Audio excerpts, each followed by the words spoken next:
All right, I've got an electric skateboard today that's clearly aimed directly at the entry level, and I would even say the casual commuter rider. I guess the question is the Max 5 from Maxfind for you?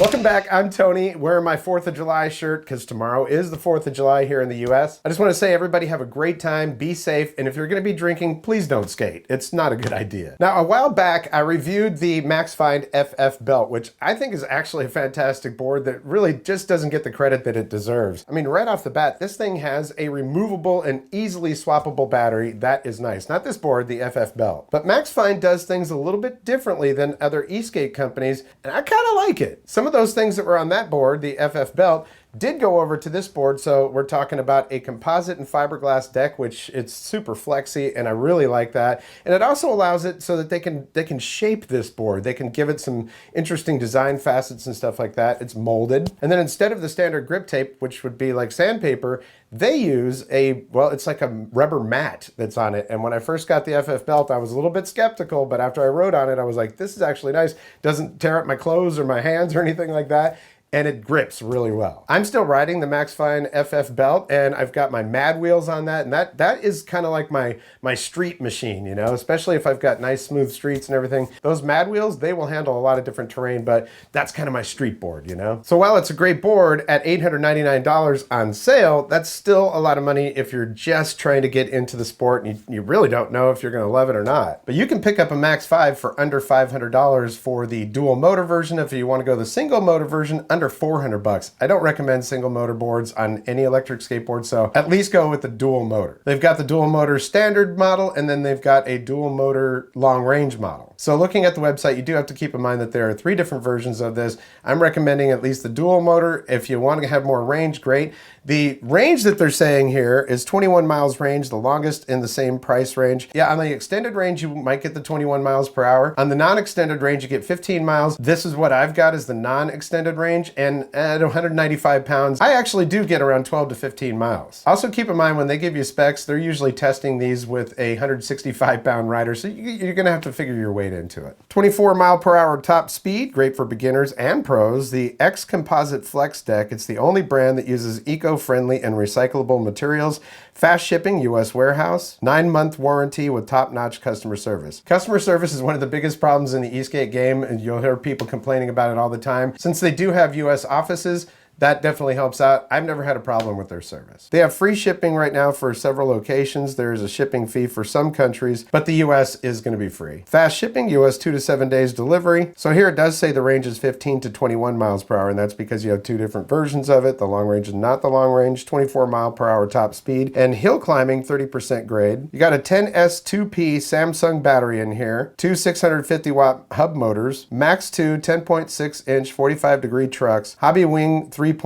It says 1 button on and off. Once you turn the board on, you can turn it off with the remote. It automatically turns off, and it'll turn back on with the remote. If it goes more than 24 hours, though, it resets, and you do have to either push the button. And it also has push to start, so if you just push the board, it'll beep and start. So you don't have to bend over. And right here on the site, it says the best entry-level electric skateboard, begin my first ride. They give you a little description about that. It's a beginner-friendly design, quick learning curve, smooth and stable riding experience, and reliable performance and affordability. Revolutionary design. Apparently they have a former General Motors designer, Professor Fred. He leads the design team of the Max 5, adding a mysterious and smart design method. I will say that the way they shape these boards and mold them, they always look pretty good. And this one's got like some pretty cool little, check out the bottom of this board where you can see those little curves that come up. Now, those little holes, I can actually use those to grab and pick up the board. And the board is super light. It's only like 12 pounds. Also, I'd like to point out that it has a fast charger. So with the fast charger, 2 hours is what they're claiming. It's pretty accurate. That's 2 hours for a full charge. So the X Composite Flex Deck is engineered to provide excellent shock absorption capabilities. It effectively absorbs vibrations and impacts from rough surfaces, providing a smooth and comfortable riding experience. It not only enhances rider comfort, but also helps to protect the components of the electric skateboard from excessive vibrations. While that is true, if you're using these urethane wheels, when you get onto a really rough road, I'll just let you listen to this. There is some vibration inside the board.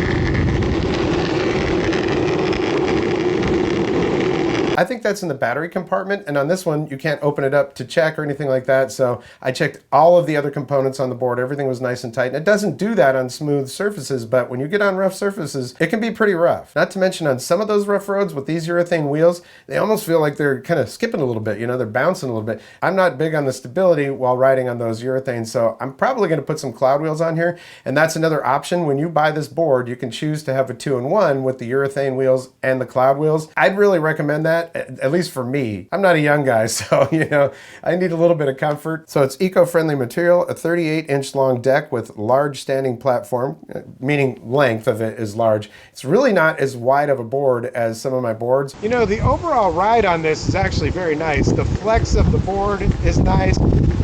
It's a little narrower than some of the boards that I ride.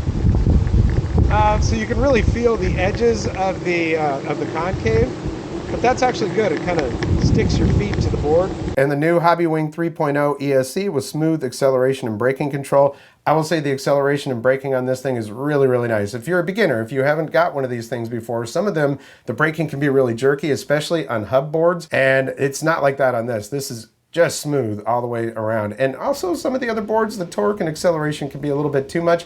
If you put this into 3 or 4, you start getting that. On 4 is when you really get the torque, but it's got 4 different modes. You can see beginner, the top speed is 10 miles per hour. Eco, the top speed is 15 miles per hour. Sport, 20 miles per hour. And max is 24 miles per hour. And you can see everything on the nice high resolution LED screen. And the trucks are Max 2 45-degree truck, 10.6 inch, 270 millimeter CNC precision forging. Waterproof on this is supposed to be IPX5. I recommend that you don't ride any of these boards in the water. It's just not a good idea. They're not cheap. There's a lot of electronics. You have bearings and screws and bolts. I just don't recommend it. However, with IPX5, you'll be good for little splashes, like if you go through a puddle or something like that. Just make sure you dry up your board afterwards. 12 pounds is all this thing weighs, and the load that it can hold is 220 pounds. That's what the capacity for it to ride with. Again, I'm 195. Board rode great for me, no problems. First gear is really slow. You feel like, boy, I got to get moving here. Second gear you pick up, third gear you pick up even more, and fourth gear is where you're going to get some torque.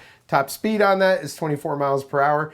I've definitely hit 24 miles per hour on this. I'd say maybe even faster, but I might have had a little bit of a downhill slope to it. But yeah, this thing really shines at higher speeds and on smoother surfaces, man, because it's just so stable. Reverse kingpin trucks on this really just keep this thing stable to me anyways. Carvability is great on this, man. You just carve your way down a smooth street and you'll be very happy. I think if I put the cloud wheels on here, even those rougher streets, I'll be a little bit more happy with it. Now, I'm not bad-mouthing the wheels.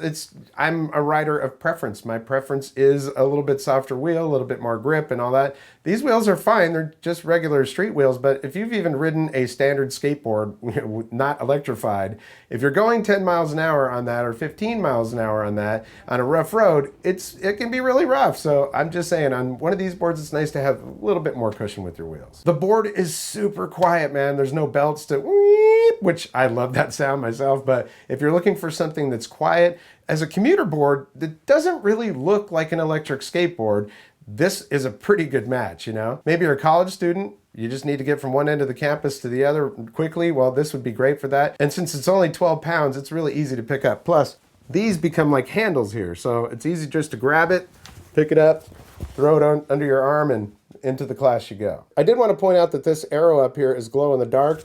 I mean, you got to light it up and, charge it before you can have it glow, but it does help. And of course, that is a directional arrow pointing to where the board is going to go. Both of the days that I was filming for testing on this board, it was really windy out there. So most of what I said on camera, we just couldn't hear. What are you going to do? I live in the Outer Banks. This is where the Wright brothers first flew because of all the wind. But yeah, what you can hear, I'm about to show you. We're going to do a quick unboxing just so you can see everything that's inside the box, because this thing has a little bit unique packaging materials to it. Share some more footage of me riding, and then we'll wrap it all up.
The free roll on this board is really nice. Let's go ahead and do that. I'm going to go ahead and go full throttle just in the second mode here.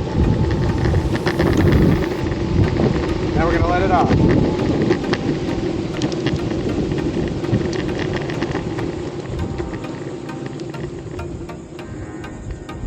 And just to give you an example with kick pushing, not on the throttle at all.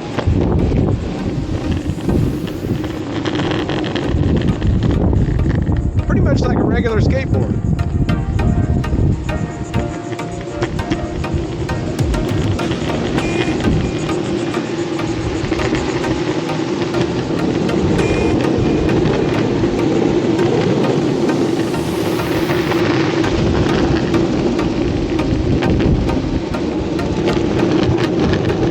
I'm guessing that it's way too windy for you to hear me right now, so I'm gonna test this on this hill that I usually test these things on.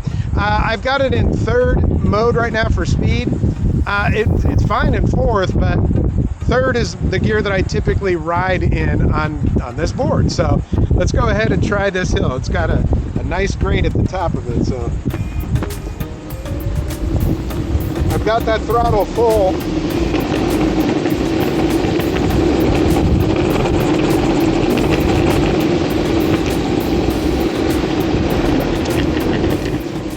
Good news is, not a problem.